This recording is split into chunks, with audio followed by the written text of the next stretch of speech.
நிறைய entrepreneurs 16 hours a day work பண்றாங்க. ஆனா நம்ம ஒரு சர்க்கிள்ல தான் ஓடுறோம்னு ஃபீல் பண்றாங்க. Let's clear this with an example. ஒரு ஃபவுண்டர் சொன்னாரு, நானே எல்லாத்தையும் ஹேண்டில் பண்றேன்னா நான் அன்ஸ்டாப்பபிள். சேல்ஸ், ஆபரேஷன், மார்க்கெட்டிங் எல்லாம் அவர் கையில.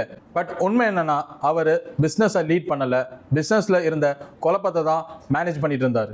தென் அவர் ரியலைஸ் பண்ணாரு, சிஇஓ எல்லாத்தையும் பண்ண மாட்டாங்க, அவங்க சிஸ்டம் டிசைன் பண்ணுவாங்க, அதுதான் ஒர்க் பண்ணும். அவர் டெய்லி டாஸ்கை லிஸ்ட் பண்ணாரு, கிளியரா டெலிகேட் பண்ணாரு, ரிப்பீட்டபிள் ஸ்டெப்ஸை பில்ட் பண்ணாரு. கொஞ்சம் வீக்ல சேம் டீம் சூப்பரா பெர்ஃபார்ம் பண்ண ஆரம்பிச்சாங்க. In proper structure, CEO help இல்லாம. the 3 step CEO mind set: document it, delegate it, detach from it. இத மறக்காதீங்க. System creates freedom, task creates traps. ஒர்க்கிங்னா அவர்ஸ் இல்ல, மைண்ட் செட்டை தான் மாத்தணும். Stop doing everything, start building system. So your business run ஆகட்டும், நீங்க ரியலா லீட் பண்ணுவீங்க. My name is Suman Raj, business coach from action coach Tamil Nadu Pondicherry. நான் உங்களுக்கு காம்ப்ளிமெண்டரி பிசினஸ் ஹெல்த் செக்அப் ஒன்று நான் தரேன். ஸ்கிரீன்ல இருக்கிற நம்பருக்கு கால் பண்ணுங்க, இல்ல வாட்ஸ்அப் பண்ணுங்க.